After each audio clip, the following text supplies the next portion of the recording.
在《雪中悍刀行》当中，前有吕祖无敌世间800年，后有李淳罡青山仗剑过广陵，让剑客成为江湖上人数最多的职业。几乎每个时代都会出现1、2位陆地剑仙，不过大多是男子。今天我们就来了解一下雪中第1位女子剑仙，也是第1代的北凉王妃吴素。吴素是吴家剑种上一代的剑冠，按照剑种的宗门规则，吴素在很小的时候就去剑山自生自灭了，但剑道天赋卓绝的她，很快就得到神剑大梁龙阙的认可，击败剑魁后成为吴家新一代的剑冠。当年在剑山上历练时，还是少年的邓太阿将要饿死时，被他给救下，给了邓太阿1碗饭，后又教导他练剑，对邓太阿有救命之恩和授业之恩，让对吴家剑种有怨气的邓太阿唯独记了这个远房表姐一辈子的好啊！离开剑山后，按照剑种的规则，每一代的剑冠都必须有一场江湖行。这一次江湖行改变了吴素的一生。书中虽然没有仔细说过吴素游历江湖的故事，但是提到过2件事。第一件就是吴素女扮男装，与轩辕青凤的娘亲邂逅，只在人群当中瞥了一眼，就让轩辕青凤的娘爱上了他，记了他一辈子。可以说轩辕敬城悲剧的婚姻呢，多多少少和吴素有些关系。轩辕青凤看过自己娘亲珍藏的吴素画像，和徐凤年极为的相似，所以对徐凤年也心有怨气。直到后面知晓真相，自己也是默默无语。通过这件事儿，也侧面反映了吴素的天人之姿，即使是女扮男装也遮不住她的风华。论容貌的话，估计不弱于同样身穿男装的南宫仆夜，也难怪轩辕青凤的娘亲会这么的着迷了。第二件事就是和徐骁相遇了，也只用了1眼，便让这个辽东汉子深陷其中。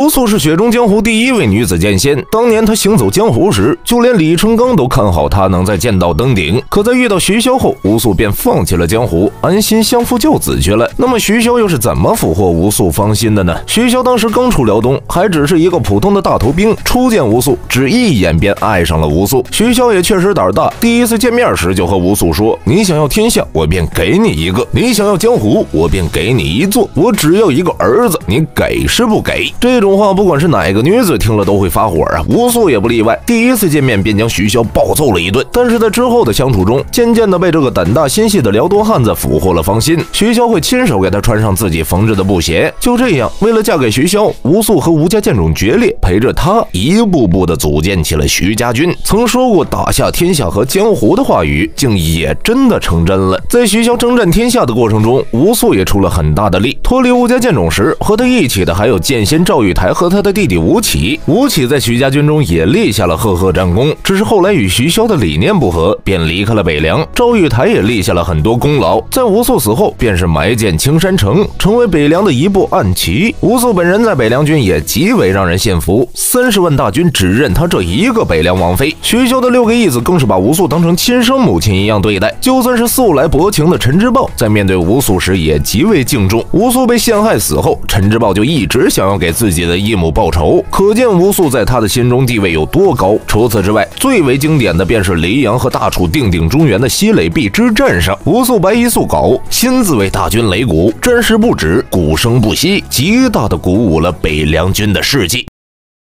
吴素是雪中悍刀行中少有的让整个北凉军和江湖都信服的人，那么他又是怎样逝去的呢？西垒壁一战，吴素白衣素稿亲自为大军擂鼓那一幕，那道身影在北凉将士心中永远都抹不去。不管是作为母亲还是妻子，吴素都无可挑剔，就算是义子，也当做自己的亲儿子一样对待。平时对几个孩子百般疼爱，犯错时收拾他们也丝毫不含糊。陆求儿为徐骁挡下11刀，吴素得知消息后臭骂徐骁一顿，看着陆求儿的伤口心疼的直流泪，这种感情是装不出来的。正因为对6个义子视如己出，吴素才会得到几个义子的敬重和爱戴，在他们的心中，义母的地位甚至要高过义父徐骁了。如果吴素不那么早死的话，陈之豹不会离开北凉，叶锡真和姚简也不会陷害徐凤年，徐凤年登上北凉王之位要容易得多。但吴素怀上徐凤年时，黎阳老皇帝能容下一个功高盖主的徐骁，却容不下徐骁有后。他知道徐骁不会造反，但是他的儿子就不一定了，尤其是钦天监算出吴素肚子里的孩子疑似是真武大帝转世，那皇帝就更容不下他了，于是便设计了京城白衣案，10多位一品高手在皇宫中围攻吴素，想要杀死他肚中的孩子。为了保住孩子，吴素强行进入陆地神仙境，突破重围，逃了出去。这次强行突破，落下了病根，生下徐龙象后，身体已经油尽灯枯，就这样逝去了。如果吴素不死的话，徐凤年是否就不会这么苦了呢？